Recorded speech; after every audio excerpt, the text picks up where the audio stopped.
Hey, what's up? It's Jim, and today I'm going to talk about Minari. Minari is about a Korean American family, the Yees, who have moved from California to Arkansas so the father Jacob can start a farm for Korean vegetables, as he knows that more and more Koreans are moving to America and feels that there will be a booming market for making Korean vegetables that particularly Korean immigrants would like, and also to put his family up in a better position, uprooting his whole family to this more rural, very conservatively Christian background. I mean, there's a big difference between California and Arkansas. Jacob has gotten sick of doing the job that he's mostly been doing in America, which was sexing chicks, which sounds gross, but is actually what is actually just checking baby chickens, seeing what gender they are, and then discarding basically or burning the boy chicks, and then saving the girl chicks because they're not only tastier but also give eggs. I think it's more of an economic thing, to be honest, than the taste, but I'll take his word for it on that one. And the family has to deal with the two kids, what to do with them, bringing her mother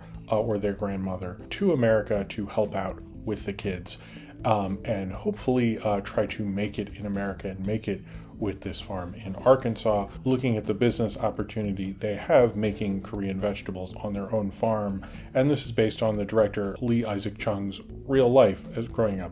I think they changed certain things, but I don't know. I wasn't him, and I didn't watch an interview where he explained the differences between his life and this movie. I think there's a real art in making a good family drama, and we don't get a lot of really great ones usually, and I'd say Minari is one of the best family dramas I've seen in a very long time. Not only does it get into how a change in location and stuff can affect your family, but it gets into various dynamics. It talks a lot about the drive of the parents to want to do better, or particularly the dad, put them in a better position, but also the idea that maybe this isn't the best decision. Maybe this is a bad idea. Maybe this is more about his ego and sort of this headstrong attitude that might not necessarily work out for him, which is something I think people are a little too pious about being a father. I don't know if Isaac Lee Chung is or not. If he isn't, he has a very good grasp on what it is to be one, because while I was watching this, there's so many times where you're like, well, I can't do this my entire life. I have to do something that I feel like I'm good at, and maybe I can prosper more, but maybe that isn't the actual good thing, and then you get upset, and then you're trying to make sure everything's right, and you want to do right by your family, and all that is in this film. There's so many logistics about having a family that are emotional and hard and draining and all those things, and in most family dramas, that's sort of just forgotten about, but that is what this movie sort of is. I think for someone who doesn't have a family, that might not be interesting, but figuring out who's going to watch the kids, are the kids going to have friends, are you going to have enough money, what is the best way to do this, how am I going to do this situation, how you can, he disrupts the water in their house at one point because he's trying to use the water to kind of water the plants so that they can have more money for the food and the farm and have a better life. I think there is a drive when you have a family that you want them to live a better life. You have a sense of pride in being able to take care of them, and that's obviously important for immigrants who leave a certain country to come to America for the American dream. And I think this is probably one of the best films I've seen about the American dream in a very long time, because it's about first agriculture, which I think is primarily why people came to America. It wasn't just to work in offices and shit. It was to be able to grow things, because we had so much more land, we didn't have as many people. The idea of starting a farm here, the idea of the individual, but there's a lot of ego involved in that, which I think this film addresses very well. It's very scary to do those sort of things. It's very scary to go into business for yourself. Sometimes there's a lot of failure. Sometimes things don't work out. There's people undercutting you at every turn. But I also liked, seeing that life from the kids, these kids who clearly were born, their parents immigrated from Korea, but they know English. They've lived here presumably their entire lives. And their logic to things, they drink Mountain Dew and they say I think they call it a drink from the mountains or something that is good for you, which is funny. And their relationship with their grandma. I think there's a lot of relationships with kids and grandparents who look after them. They're actually really important, that generational conversation and what she's trying to tell them about Korea, which they don't know much about, her adapting to American culture, which it seems like she does a little better at understanding the things than the rest of them do, or what she brings over from Korea to teach them. What grandma in this, who's a young yuh-jung, I think, I'm not sure, I'm sorry, I'm generally bad at pronouncing anything, but her name will be down here because she did an amazing job. She was really funny. She's an absolute scene stealer. Charismatic grandma is, I think, is something everybody loves, particularly grandkids. But she is just like really funny, a lot of fun. Everyone just gives a great performance. It's something I think a lot of family dramas, when they stack the cast, that is one thing I think that works this film's advantage, because they also have very distinct personalities. They might have not spent really enough time with the daughter.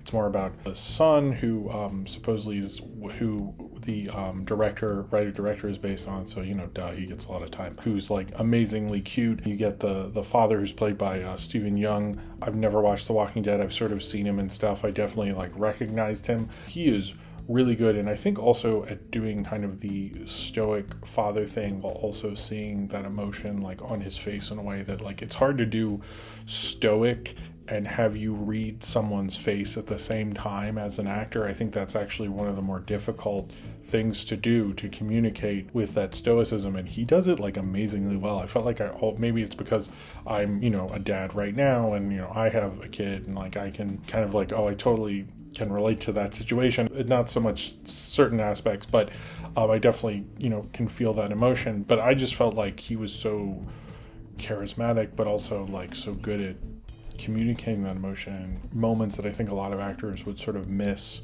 while thinking that could read, where it felt like there was a lot internally going on that externally read out, which I think is like an amazingly hard thing to do, and he did a really good job. It's like one of those performances that a character actor gives that you completely underappreciate. I'm telling you, I did appreciate it, and he did do a good job. As well as the wife, Han Yuri, I think, played Monica. She was really great, and I think also it goes into the fact that usually, she's trying to just keep the family together, do the best job. She has a lot of doubts about this, rightfully so, by the way, how she wants everything to just simply work. She wants her family to be okay. She wants her husband to be okay. She hopes that they prosper, but like, why the fuck are they in Arkansas? There's a lot of tension. It's always hard. And I think it's always hard with a family. There's all these sacrifices you need to do. There's all these things you have to organize. There's all these, you want everyone to do well, and you're so scared and emotional. And I guess I haven't seen a film do that as well. I've noticed people don't do long reviews on this, and I don't know if I will or not, but maybe there's not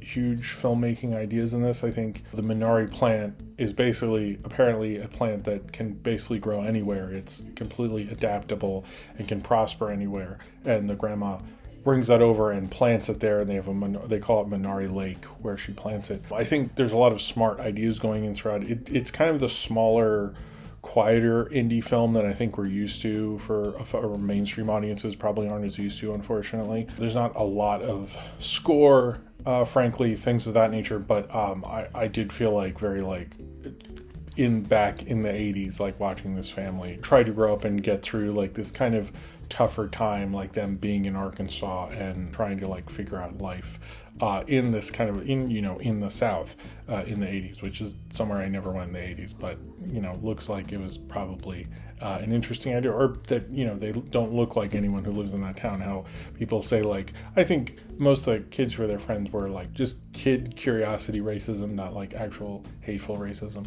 It's still not great, but also I think this director is good at capturing, having different personalities. The other thing about families is people are always at different stages of life. When you're a kid, they're just your grandma, and they bring you cookies, or they like watch TV with you, and you don't really think about what's going on in their lives, or even your parents' lives. And although I think a lot of times when you see these films that like someone's revisiting their childhood, they basically take what their perspective was because that's what they know.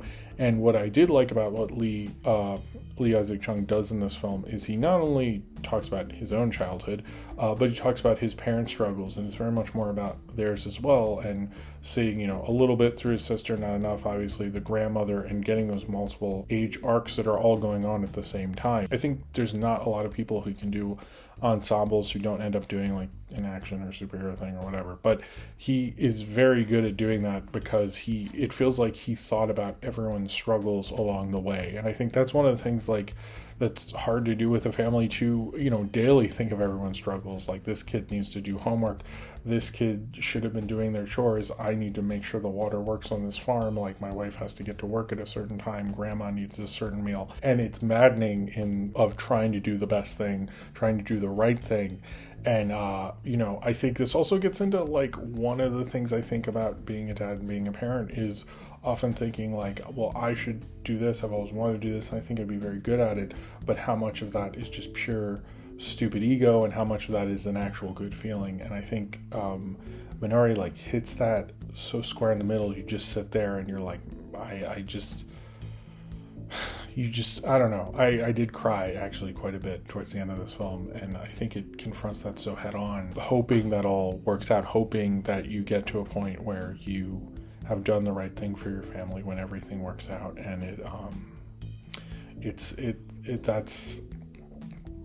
that's the real fear, I think, of that character, and I think that's the fear of this family. Like, did we trust the wrong thing? Should we have not gone with this? But should we stay together? What's the reason to stay together? Yeah, this was probably one of the best since I've had a real family of my own and so forth. I think one of the films that captures it probably the best, and I think one of the best sort of American films I've seen in a long time. And I think Lee Isaac Chung is a director who I've been reading about how he's made other films. I'm very curious to watch all of them, because I think he gets to the heart of what it means to be in a family, what it means to be a father, what it means to be a son, and grandmother, not so much sister. No offense. I mean, you only have so much time for everything. That's not really a criticism so much. And what it means to be the mom, and, what it also means to work a shitty job while taking care of your kids all the time, while trying to make everything work, and hoping that this opportunity is sort of going to save everything or make it just a smidgen a little better, and the struggle to even do that. That might not sound like the amazing American dream that it was when you were a kid, when you thought of the streets paved with gold or whatever the fuck, but like, that's the reality. And I think it's one thing to talk about the American dream and having this like perpetual motion and this ego, but it's another thing to have that ego and also check it and consider it at the same time while doing it. And I don't think a lot of filmmakers are that nuanced as Minari really was at fully understanding the full scope of this situation, which if you do ever have a family of your own, or if you currently have a family of your own, you know that all those nuances of having a family will come and bite you whether you want it or not. And that's just really something you'd have to deal with. So if you've seen Minari and you would like to talk about it, then comment below in the comments and subscribe if you would like to.